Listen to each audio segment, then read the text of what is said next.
میرے عزیزو، میرے بچوں بچیوں، میرے رب نے اپنی ذات تک پہنچنے کے لیے، جنت تک پہنچنے کے لیے، دنیا کی عزت تک پہنچنے کے لیے ایک ضابطہ دیا ہے، وہ ہے محمد الرسول اللہ، وہ ہے محمد الرسول اللہ، وہ ہے محمد الرسول اللہ۔ اور اللہ نے اپنے محبوب کی زندگی، پوری زندگی ہمیں بتا دی، ہمارے سامنے پیش کر دی۔ میرے اللہ نے اپنے حبیب کی ہر ادا کو محفوظ کیا۔ جب آپ غمگین ہوتے تھے، ہمیں اگر نہ پتا ہو تو ہمیں کیا فرق پڑتا ہے، لیکن میرے نبی جب غمگین ہوتے تھے یوں بیٹھتے تھے، داڑھی ہاتھ میں اور سر جھکا ہوا، آنکھیں بند۔ یہ آپ کے غمگین ہونے کی نشانی تھی۔ جب آپ خوش ہوتے تھے تو یہاں سے نور نکلتا تھا، پہلے نکلتا تھا اور زیادہ نکلتا تھا۔ جب آپ ناراض ہوتے تھے، جب آپ غصے میں ہوتے تھے تو اظہار تو فرماتے نہیں تھے، پی جاتے تھے۔ پینے پر جو باڈی کا ریاکشن ہوتا تھا وہ کیا تھا؟ یہاں ایک رگ تھی جو ایسے ایسے ایسے ایسے پھڑکنے لگتی تھی۔ آپ سب سے کہتا ہوں، غصے کو پینا سیکھو، چپ رہنا سیکھو۔ خاص طور پر ان بچیوں سے کہتا ہوں، ہمارا سسرالی معاشرہ بہت ظالم ہے، بہت ظالم ہے، بہت ظالم ہے، چاہے وہ دیندار لوگ ہوں، چاہے دنیا دار لوگ ہوں۔ اس لیے چونکہ ہمارا جوائنٹ فیملی سسٹم ہے، یہ بہت پسندیدہ تھا اور اب بھی ہو سکتا ہے اگر ایک دوسرے کے مقام کا پتہ ہو، ایک دوسرے کے مرتبے کا پتہ ہو، لیکن اب ٹانگ اڑانا ہی ہماری معاشرت بن چکا ہے، تو زندگی اجیرن ہو۔ ایک لڑکا لڑکی زندگی شروع کریں تو ایک کے مسائل ہیں اور اس کے مسائل ہیں، تو بڑی جلدی حل ہو جائیں گے، لیکن جوائنٹ فیملی سسٹم میں وہ جاتی ہے بچی، خامند کے مسائل الگ، ساس کے الگ، سسر کے الگ، نندوں کے الگ، دیور کے الگ، بھابھی کے اور اس کے مامیوں کے الگ، چاچیوں کے الگ، دادیوں کے الگ، نانیوں کے الگ، تو ہکو ساسی کافی ہے مسائل واسطے، تو باقی رشتے اتنے زیادہ ہیں کہ وہ مصیبت کھڑی کر دیتے ہیں۔ میرے رب کی شریعت پڑھو۔ اگر میں مالدار ہوں اور میری بیوی کہتی میں نے الگ ٹھہرنا ہے تو میرے ذمہ اس کو گھر لے کر دوں، اس الگ زندگی شروع کروں۔ میری بیوی کے ذمہ نہیں ہے میرے ماں باپ کی خدمت، میری خدمت کرے گی، میرے ماں باپ کی نہیں۔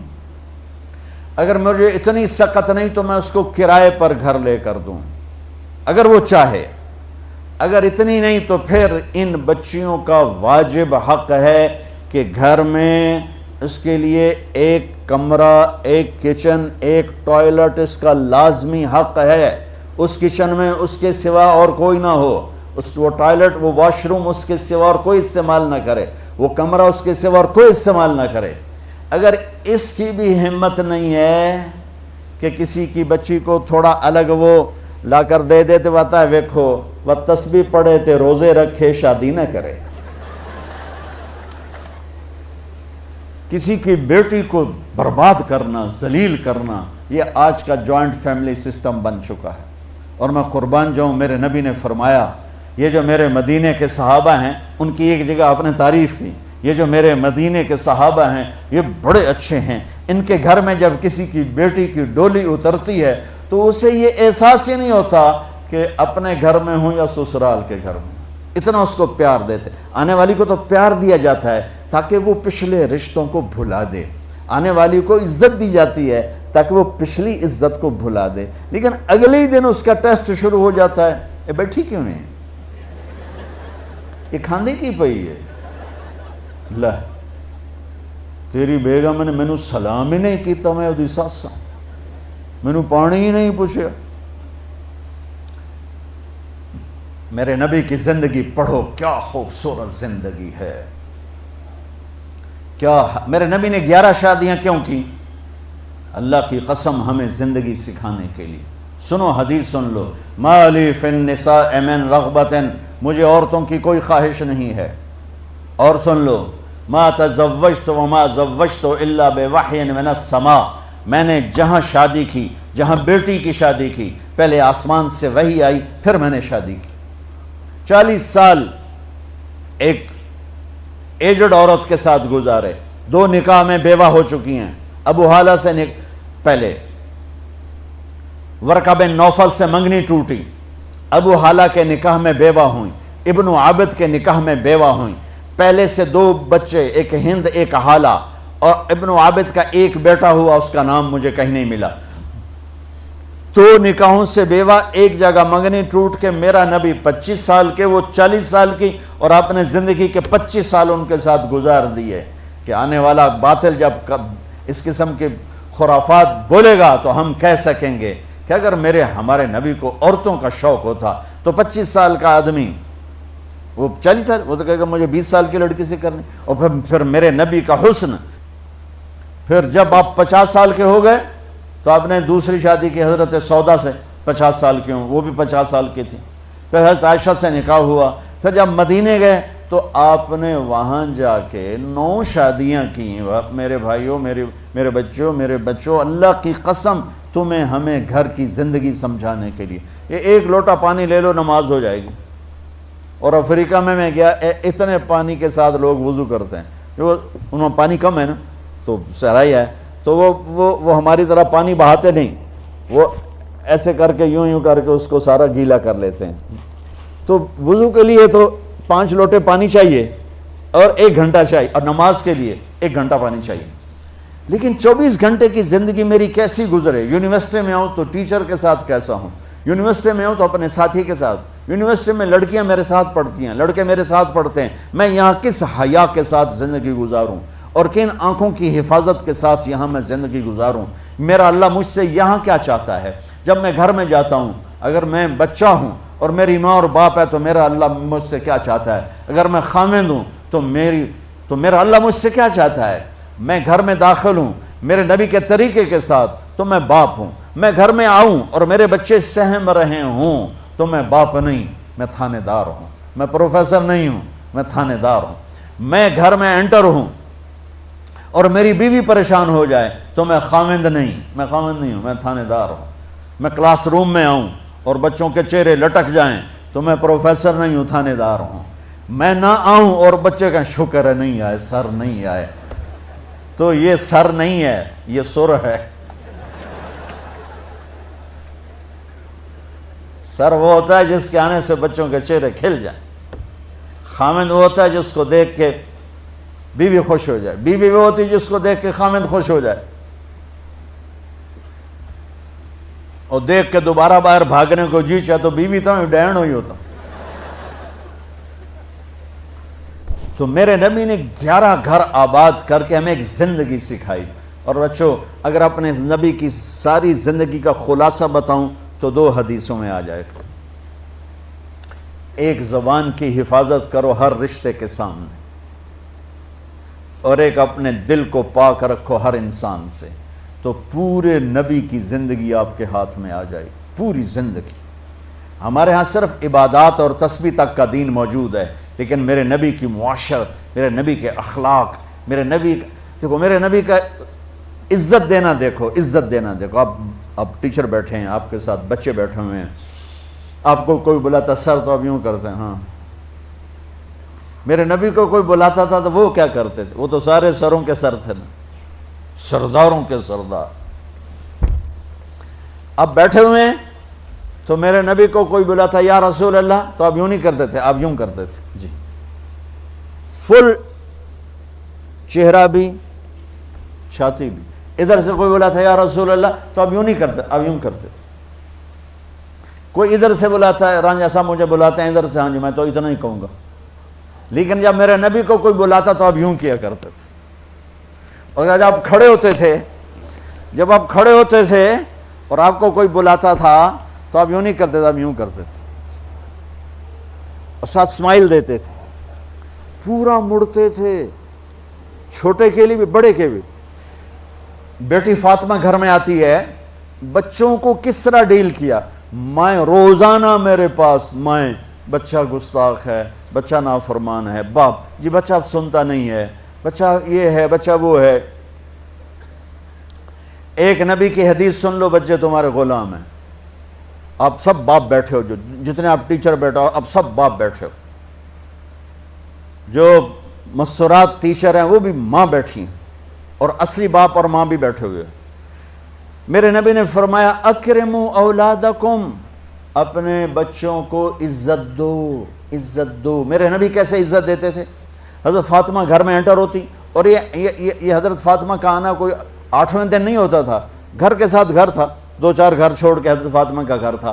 ہر دوسرے تیسرے دن حضرت فاطمہ آتی ہیں، میرے نبی چیئر پہ بیٹھے ہیں، زمین پر بیٹھے ہیں، چارپائی پر بیٹھے ہیں، لیٹے ہوئے ہیں، جو ہی فاطمہ کو دیکھتے آپ کھڑے ہو جاتے۔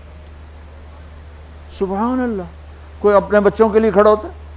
آپ لوگ کلاس روم میں آتے ہو تو آپ کے لیے بچے کھڑے ہوتے ہیں، اور میرے نبی کیا، یہ بچے آپ کی اولاد ہیں، میرے نبی کھڑے ہو جاتے، اور وہیں نہیں کھڑے رہتے تھے بلکہ تیزی سے آگے بڑھتے تھے، اور جا کر حضرت فاطمہ کا ہاتھ پکڑ لیتے تھے مسافر کے، اور پھر دیکھو مجھے یوں بوسہ لیتے، پھر ہاتھ پکڑے پکڑے پکڑے لے کر آتے، پہلے حضرت فاطمہ کو بٹھاتے پھر خود بیٹھتے تھے۔ تو پھر کیا جنت کی عورتوں کی سرداری مل گئی۔ اپنے زبان کا بول میٹھا کرو، اپنے اخلاق اچھے کرو، اپنا چہرے کو خوبصورت کرو، جو اللہ نے دے دیا اس کو مسکرانے سے سجاؤ۔ مسلمان کو مسکرا کے ملنا بھی صدقے کا ثواب ہے، اور اس موبائل نے تباہی پھیر دی ہمارا۔ بچہ بات کر رہا ہے اور اماں لگی ہوئی ہے ڈرامے دیتے، ہاں بتاؤ سن رہی ہوں، بکو کیا بک رہے ہو، سن رہی ہوں۔ دیکھو اللہ کے واسطے، یہ فون ہے بھائی، فون ہے، اسے ضرورت کے لیے استعمال کرو، اس کو اپنے لیے لعنت مصیبت نہ بناؤ۔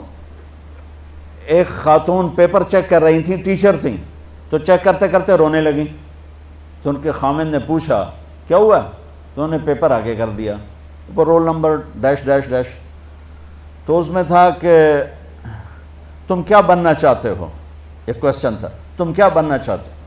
تو اس بچے نے یہاں سے شروع کیا، I want to be a smart phone, یہاں سے اس نے یہ بات، چھوٹے بچوں کا پیپر، تو وہ پڑھا کہ بھئی میں اسمارٹ فون بننا چاہتا ہوں، چونکہ میرے ماں باپ جتنا فون کو اہمیت دیتے ہیں اتنا مجھے اہمیت نہیں دیتے، تو میں اسمارٹ فون بننا چاہتا ہوں۔ تو اس کے خامند نے کہا تو اس میں تو کیوں رو رہی؟ کہا تمہیں پتہ ہے یہ رول نمبر کس کا ہے؟ کہا نہیں، کہا یہ تیرے میرے بچے کا ہے۔ میرے نبی نے ایک زندگی سکھائی، آپ گھر میں آتے تھے مسکراتے ہوئے آتے تھے، اظہار محبت فرماتے تھے۔ عرب کے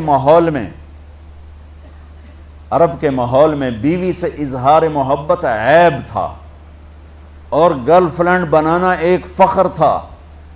آپ لوگ کٹھے پڑھتے ہو، اس لعنت سے بچو، باعزت آئے ہو باعزت چلے جاؤ، اپنی شادیاں ماں باپ کی رائے سے کرو، ماں باپ کی دعائیں لے کر کرو، اپنے فیصلے خود مت کرو۔ یہ کیا کریں، اب بچے بچیاں کٹھے پڑھتے ہیں تو اس قسم کی لعنتیں چلیں گی تو صحیح، لیکن میں جتنا بچ سکتے ہو بچو بچو، اپنے فیصلے ماں باپ کے حوالے کرو، اپنے فیصلے ماں باپ کے حوالے کرو، چونکہ جتنی عشق کی شادیاں ہوتی ہیں وہ ساری ہی ناکام ہوتی ہیں۔ عرب کے ماحول میں اظہار عشق بیوی کا عیب، اور گرل فرینڈ کے لیے اشعار، اس کلچر میں بھرے مجمع میں ایک آدمی پوچھتا ہے یا رسول اللہ من احب الناس الیک، آپ کو سب سے زیادہ کس سے محبت ہے؟ تو اپنے نبی کی سنو، آپ نے زور سے فرمایا عائشہ سے۔ وہ ہل گیا، کہنے لگا ارے یہ کیا ہوا یا رسول اللہ، میرا مطلب یہ نہیں ہے، میرا مطلب ہے کہ مردوں میں کس سے زیادہ پیار ہے۔ تو آپ کو پتہ چل گیا، اس کی نبض پہ ہاتھ رکھ لیا کہ اس کو ہضم ہی نہیں ہوا کہ میں نے عائشہ کا نام لے دیا۔ اب آپ نے کہنا تھا ابو بکر سے، تو آپ نے کہا عائشہ کے ابا سے، عائشہ کے ابا سے۔ آپ اتنے کائنات کا بوجھ سر پہ اٹھا کے زندگی گزاری، اور اپنے حسنین کے لیے روزانہ وقت نکالتے تھے۔ آپ کہتے ہو میں ریکٹر ہو گیا ہوں، میرے پاس ٹائم کوئی نہیں، میں پروفیسر ہو گیا ہوں، میرے پاس ٹائم ہی کوئی نہیں، تو کیا فائدہ ہے ٹائیاں لگانے کا؟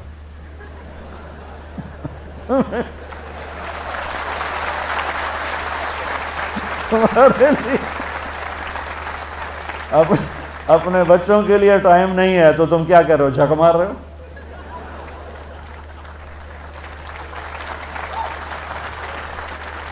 میرے نبی سے زیادہ مصروف کوئی آئے گا؟ بولو، جواب دو زور سے۔ 7 بر اعظم کے انسان اور قیامت تک کے انسانوں کی ذمہ داری سر پر ہو، اور وہ روز بچوں کے لیے وقت نکالیں. این اللقا، میرے شرارتی بچے کدھر ہیں؟ روزانہ دوسرے تیسرے دن آپ حسنین کو ٹائم دیتے. اب کیسے ٹائم دیتے؟ دیکھو ان کے لیے ایسے آپ ان کے لیے ہاتھ بھی بچھا دیتے اور پاؤں کے گھٹنے بھی اٹھا دیتے. ہاتھ اور گھٹنے لیول کر کے کمر پورا جیسے سواری کا ہوتا ہے. آؤ بھائی بچوں اپنے اونٹ پہ چڑھ جاؤ. دونوں بچوں کو اوپر چڑھا کر کمرے میں چکر لگاتے. پھر کہتے تمہارا اونٹ کیسا ہے. پھر دونوں کو اتار کے زینب کو اوپر چڑھاتے. پھر کہتے اوپر سے آ گئے حضرت جابر ایک دفعہ کہ حسنین اوپر چڑھے ہوئے تھے. بڑی عالی شان سواری ہے بھائی، بڑی عالی شان سواری ہے بھائی. تو میرے نبی نے نیچے سے کہا بڑے عالی شان سوار ہیں بھائی، بڑے عالی شان سوار ہیں بھائی. میرا سب سے بڑا سرمایہ میری اولاد ہے. میں نے اسے ٹائم نہ دیا، میں نے اسے یہ سب آپ کی اولاد بیٹھے ہوئے ہیں، سب آپ کی اولاد بیٹھے ہوئے ہیں. ٹیچر کا رتبہ بہت بلند اللہ نے بنایا ہے. میرے نبی ٹیچر بن کے آئے، بادشاہ بن کے نہیں آئے، حاکم بن کے نہیں آئے، تاجر بن کے نہیں آئے. میرے نبی معلم بن کر آئے. مقدس ترین نسبہ، یہ سب آپ کی اولاد ہے. یہ اگر اچھے انسان بنتے ہیں، میرے 5 بچے ہیں، کتنا کو صدقہ جاریہ بنیں گے؟ آپ کے 10,000 بچے ہیں، اگر یہ ایک بچہ صحیح چلے، نیک بنے، آپ خود جو کتنا بڑا آپ نبیوں کے ساتھ اٹھائے جائیں گے. یہ اتنا عالی شان مرتبہ ہے انسانیت کے لیے، معلم بننا، ٹیچر بننا. لیکن پھر نبی کی زندگی پڑھو، نبی والے اخلاق پڑھو کہ میرے نبی نے کیسے زندگی، کیسے خوبصورت طریقے سے اپنی اگلی نسل کو سنبھالا.